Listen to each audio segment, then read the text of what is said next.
Counselling psychology is a unique profession in that it approaches the person, the person with mental health issues, let's say, as a person rather than as a patient. So the thinking and the philosophy and the ethos of counselling psychology is that we are looking at every person as an individual who are having difficulties based on their context, based on their life and how they grew up, and that in a way how they are currently presenting and what they're struggling with is an understandable outcome, an understandable kind of response to what they have been living through. So rather than assessing someone and saying, okay, this is, they have depression, so they meet these symptoms and this is how we need to work, and everyone with depression or everyone with anxiety is the same, we look at more as an individual case by case.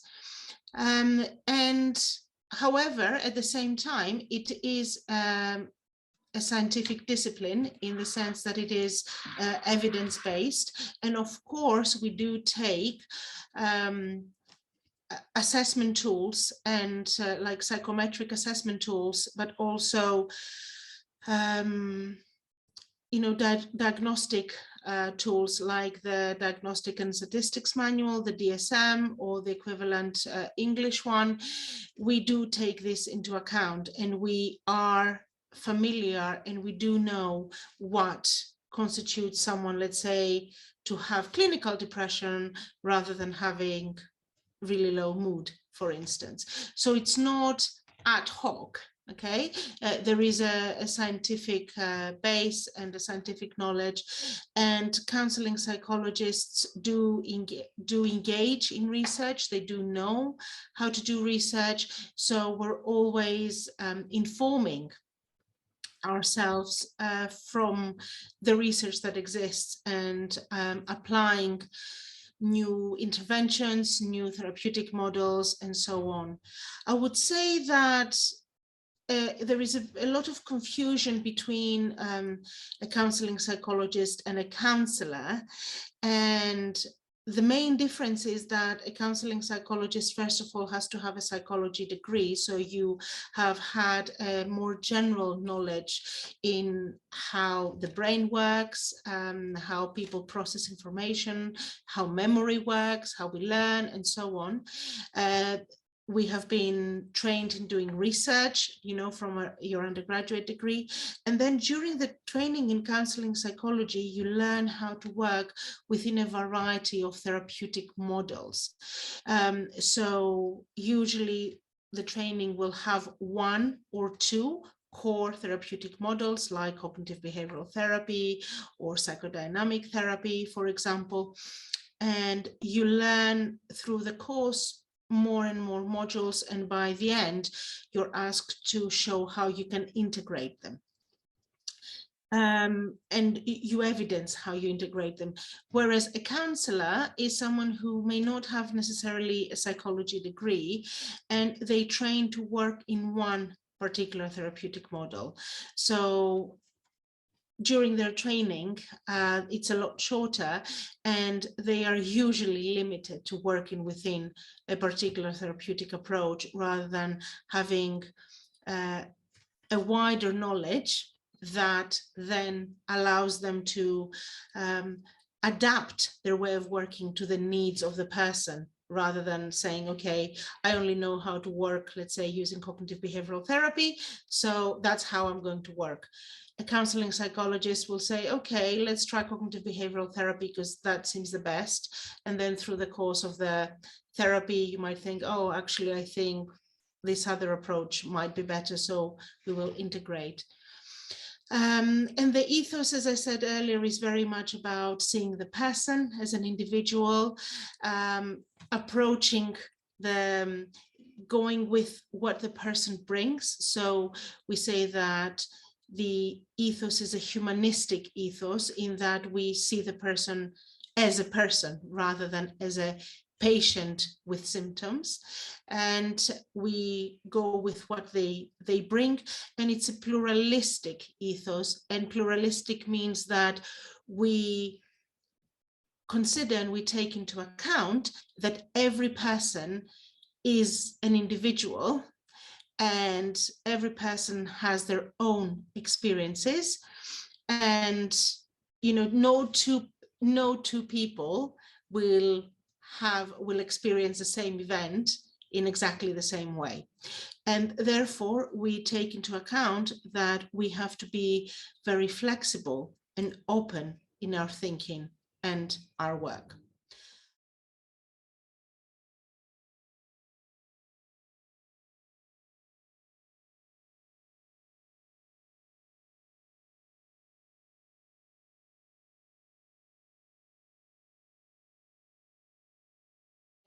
There are different reasons that motivate people to choose this training, but I would say that a common theme is a love for people, a curiosity for people, and also there is very much the theme of the wounded healer.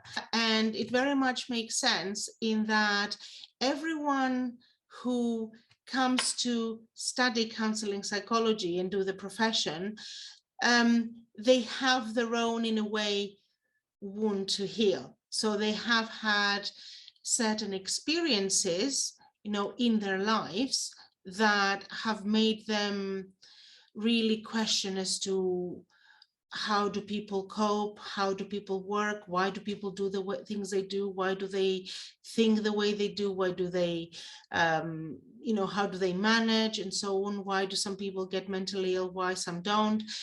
And in a way, through the training and through helping others, there's something about helping yourself. You feel good about yourself, you feel helpful, you feel valuable, and you're kind of helping yourself in a way, you're healing yourself in a way. So I would say that this kind of need to help people, which comes from an inherent need of, in a way, helping yourself, is what motivates them. But they also, they need to be the people who come to counseling psychology need to be people who have quite a high degree of self-awareness, are willing to gain a lot more self-awareness, and they are generally open towards people. You can't be a counseling psychologist, you can't be training in counseling psychology if you have certain ideas about certain people that are not necessarily true or tested. So, for example, if you believe that all homosexuals are sinners, let's say, you can't possibly train in counseling psychology, because that would exclude you working with people who are LGBTQ plus, for instance. As about the experience of training in counseling psychology, in a way, this self-awareness is constantly taught and constantly stimulated through the training, in that when you train as a counseling psychologist, you start as someone who has got some self-awareness and has got some ideas of, I think this event, affected me in my life, and this event did that, and so on, but not much. And through the training, you actually are asked to constantly reflect on yourself. What motivates me? Why did I do what I did? Why did I think what I thought? Why did I react like that? What might be going on? Through your clinical work and in your personal relationships, you're constantly asked to do that.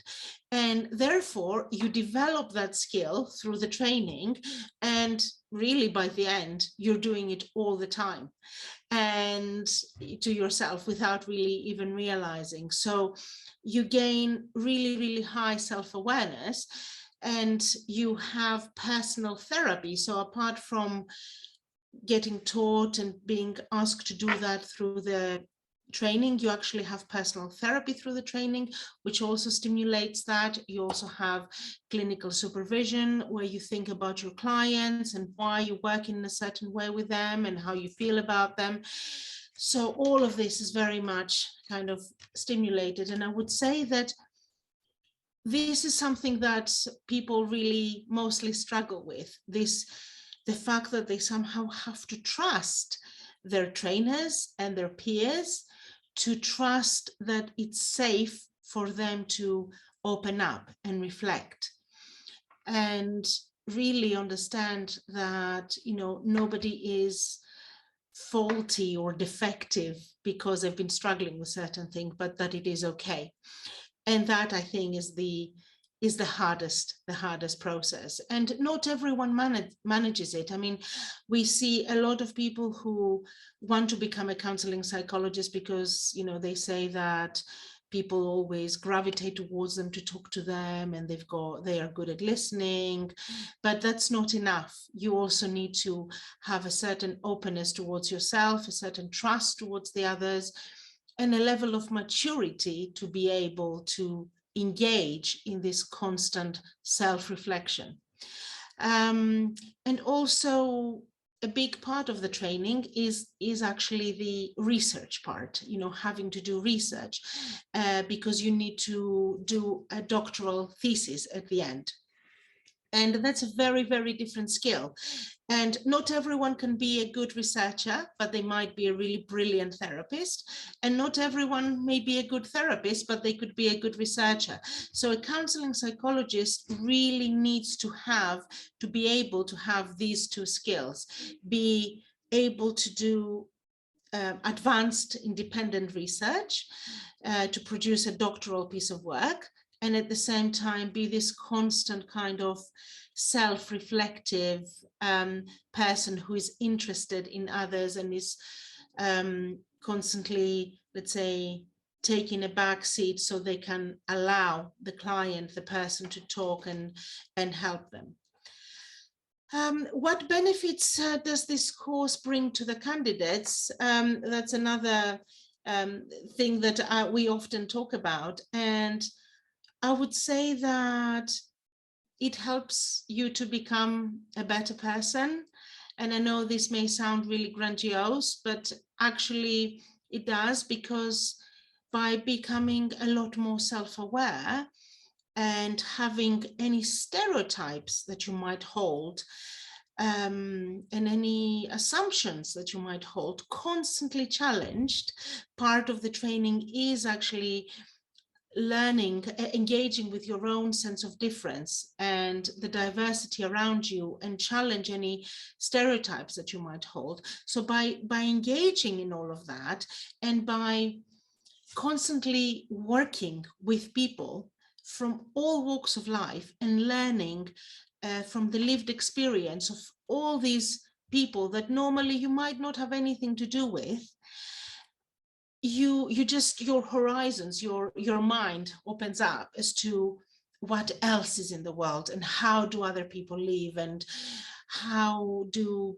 you know, politicians' decisions affect everyday lives, for instance, or, you know, how differently people can cope and deal with the same event. This really opens up your mind. And at the same time, with the self-awareness and so on, it opens up your mind about yourself. So you're a much more kind of mature and informed, I suppose, individual, I would say, at the end of it.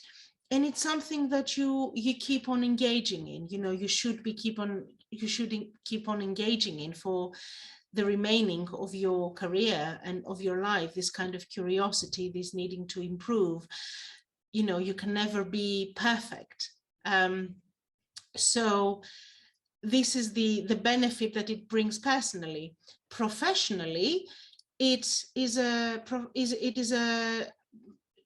a profession that brings really good job prospects. There is a huge need for counselling psychologists in the National Health Service, in the NHS, in charities, in all sorts of organizations. And because counselling psychologists can have clinical placements where they work with clients for 3 to 4 years in many different settings, so they can work in clinics, in hospitals, in prisons, in schools, in probation services, in all sorts of organizations.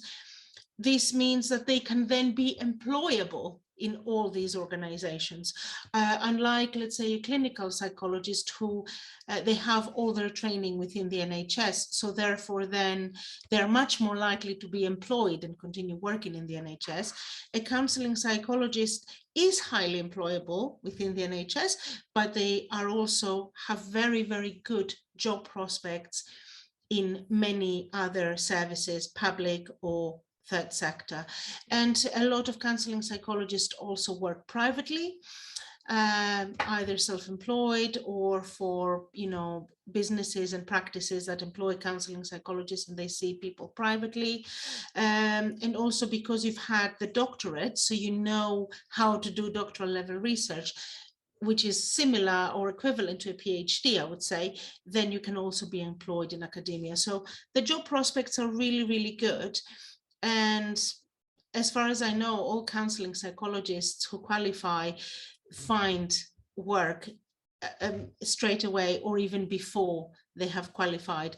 And talking about the NHS, counselling psychologists usually get straight away into band 7, band 8A, and so on. So the starting salaries are good. I touched on earlier a little bit about how counselling psychology might differ from other psychological professions, and I talked about clinical psychology. I would say that counselling psychology is very similar to clinical psychology, but the main difference is that counselling psychologists have to do clinical placements. That's 450 hours of seeing clients on a one-to-one basis in a variety of placements through their training. Unlike clinical psychologists, where they have it all through the NHS. And also counselling psychologists do engage in personal therapy, and that can vary between 40 to 80 hours of personal therapy minimum required by the training providers. And therefore you gain very much the self-awareness. Clinical psychologists don't have to. So this is, I would say, the main difference is that they have to engage in personal therapy rather than not having to. And there are many other psychology professions. There's organizational psychology, forensic psychology, educational psychology, and I would say, and many others that I can't think of at the moment probably, but health psychology. But I would say that a counseling psychologist could actually work in all these domains as long as they, during their training or after their training, they engage in something specialized. So for example, if a counseling psychology trainee finds themselves having a placement in a high security psychiatric hospital or in a probation service or in a prison, then they can actually do the same work as a forensic psychologist, for instance. Or if counseling psychologists find themselves doing a placement in a counseling service within a big organization, for instance, then they could do a very similar job to an organizational psychologist, and so on. Educational psychology is a little bit different because they would have to have a lot of experience of working within a school, and they would need to have specialist training about doing assessments, neuropsychological assessments with, let's say, children, mainly adolescents and adults and so on. But without wanting to sound, big-headed or that counseling psychology is the answer to everything, a counseling psychology graduate has got very, very wide skills if they have tried during their training to get experience in many settings. And this is something that I always advise trainees to try and get as much experience in a bigger, in a wider spectrum of settings during your training. Because then you can work in so many different settings that other psychologists, other psychological professions cannot.